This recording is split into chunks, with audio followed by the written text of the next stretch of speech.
现在正是滋补的时候，今天我们来做一款银耳桃胶木瓜牛奶羹，再搭配一个红枣糍，特别好吃。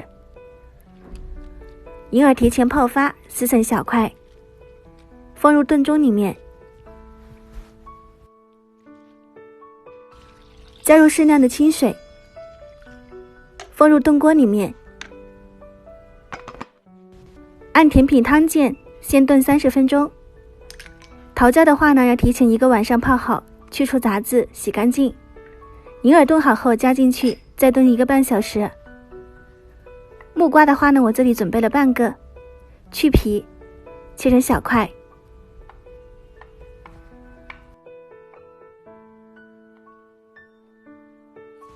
接着再切一些红枣片，去核。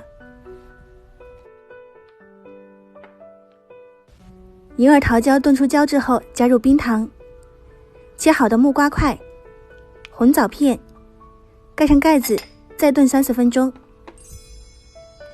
接着我们来做红枣糯米糍，糯米粉250克，2勺白糖，2勺玉米淀粉，250毫升的纯牛奶，搅拌至顺滑无颗粒的状态。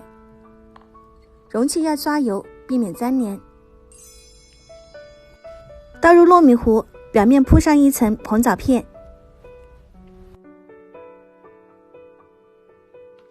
盖上保鲜膜，防止水滴落。再用牙签扎洞透气，水开放进去蒸25分钟。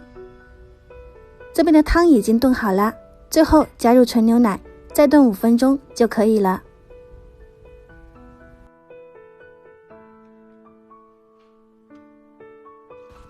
糯米糍蒸好后，撕开保鲜膜，自然冷却脱模。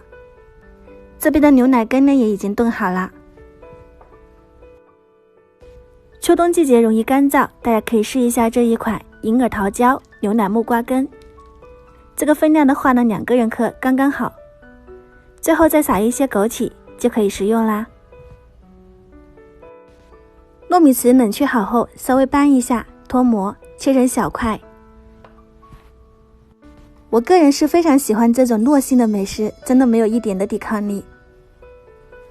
我的下午茶就准备好啦，有香甜软糯的糯米糍，也有滋补营养的牛奶羹，喜欢的话呢，可以试一下哦。